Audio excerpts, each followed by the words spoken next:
السلام علیکم۔ جو کربلا نہ ہوتا، غور کیجیے گا، جو کربلا نہ ہوتا تو ظالم اور ظلم کی پہچان کیسے ہوتی؟ جو کربلا نہ ہوتا تو قتل اور شہادت کا فرق کیسے پتہ چلتا؟ جو کربلا نہ ہوتا تو غزہ، فلسطین اور کشمیر میں ظلم کا بازار کیسے گرم رہتا؟ جو کربلا نہ ہوتا تو آج غزہ کے بچوں، عورتوں، بزرگوں اور نہتے نوجوانوں کو بچانے کے لیے مسلمان ممالک کیوں خاموش رہتے؟ ہمیں کیسے پتہ چلتا؟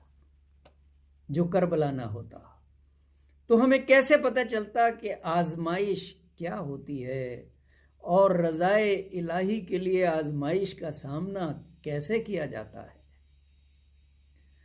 جو کربلا نہ ہوتا تو دنیا کو حسینیت اور یزیدیت کا فرق کیسے پتہ چلتا؟ جو کربلا نہ ہوتا آج ہم بھی نہ ہوتے۔ عالم اسلام کا سب سے بڑا سانحہ کربلا، شہدائے کربلا کو سلام پیش کرتے۔ شکریہ۔